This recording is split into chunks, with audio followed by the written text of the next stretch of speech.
It is the scene of one of the worst school shootings in the history of the United States. My mom was the principal that was killed in the Sandy Hook school shooting. That day, 20 first graders were murdered in their classrooms. A principal and a psychologist were laying dead in a hallway. How does that not terrify you? I had to get married without my mom, and parents lost their kids before they had the opportunity to lose their first tooth.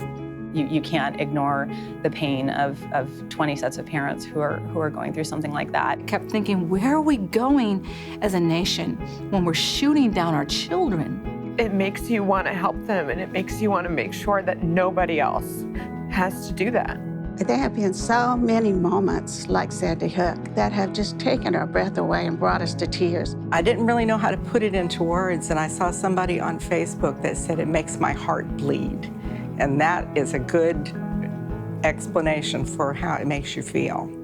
Sandy Hook was really the final straw, and I thought, well, I have to do something. 26 children and adults slaughtered in the sanctity of an elementary school resulted in me finding out more about what our gun laws were. And the more I found out, the more terrified I was. I know the loss of my mom has absolutely devastated my life, but I got 27 amazing years with her. These parents had 7. It's a scary thing, and that is absolutely what brought moms together, and it's why Shannon did what she did, because it's what so many parents wanted to do but just didn't know how. I knew how to make a Facebook page, and so that's what I did. What was so amazing is that through the power of social media, and in particular, the power of moms, within days, we had thousands of likes, and then tens of thousands, and now hundreds of thousands on our Facebook page. And what started off as an online movement very quickly became an offline movement.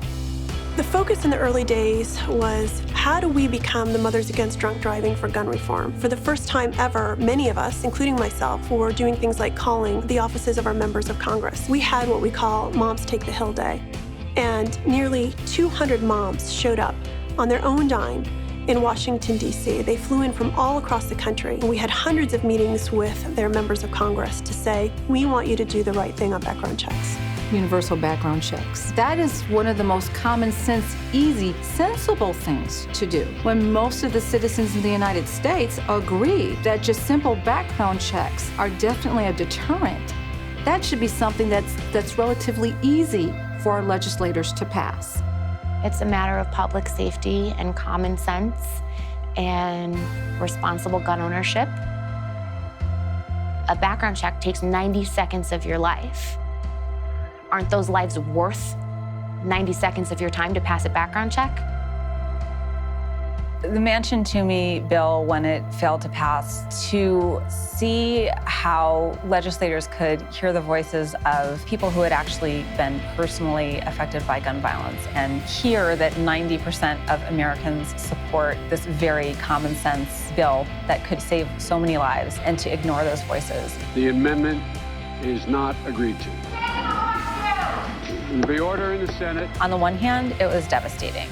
But on the other, it was incredibly motivating, because there is nothing more motivating than outrage. Outrage that Congress would fail to take this no-brainer step to keep our kids safe. Do we really think that thousands of families whose lives have been shattered by gun violence don't have a right to weigh in on this issue? Do we think their emotions, their loss is not relevant to this debate? This was a pretty shameful day for Washington.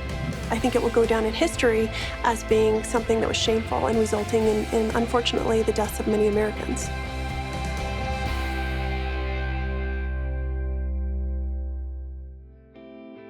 Suddenly, we had all these moms from across the country say, wow, I can't believe 90% of Americans want this to happen, and our legislators ended up doing what the gun lobby wanted and not what we want.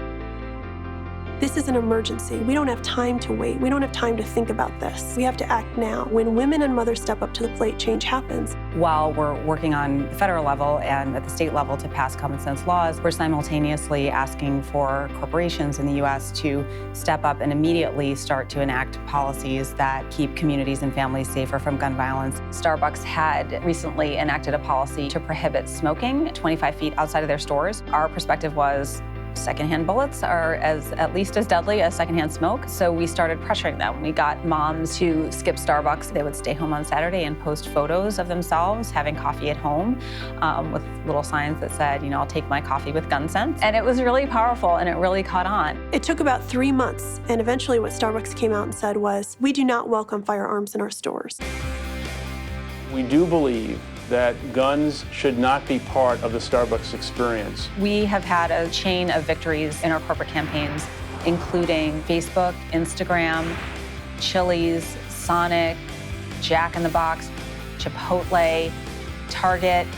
Right now we're working on Kroger. We're pushing back against the guns anywhere, anytime narrative. We think that it's the responsibility of corporations to actually draw a line in the sand and say, we want to stand up for our customer safety and say we don't want guns on our premises. It shouldn't be up to customers to decide whether someone who is next to them that they don't know, that may or may not have undergone a background check, that may or may not have had any licensing or training, to make a split-second decision as to whether this person is a responsible gun owner or someone who has very ill intent. The 2014 election was in many ways great for Moms Demand Action and our fight for gun sense, most notably in Washington State, where the I-594 initiative passed. Initiative 594 simply extends the background check process for licensed gun dealers to private gun sales. That a lot of people have said, well, yes, that makes sense. The United States legislature, the Congress, has not acted on this. The people are now taking it into their hands, state by state, to make sure that the United States government understands that people want to reduce gun violence. And for us here in Washington, Initiative 594 for background checks is just the first step. We've done a lot in 2 years. We've had a lot of victories, but it's going to be a long fight. And we are digging in, getting ready for the legislative season in 2015 in the states and the 2016 election.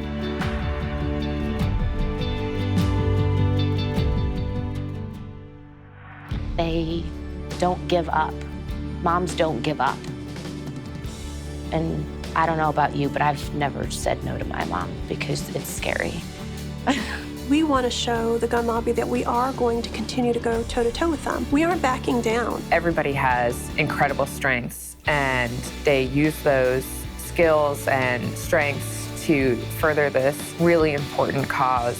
We're giving people the tools to go to the polls, giving them that knowledge and information so that they can make wise, conscious decisions about who they should be voting for. When you talk to legislators and when you talk to the press, they know who we are. They know who moms are. That's the one thing about being a mom. You know you've got to win, and we know we are going to win this. As a mom, as a woman, as an American, I would ask you to join us in the fight against gun violence. We can't wait any longer. This country's epidemic of gun violence is out of control. Please join us and help make a difference.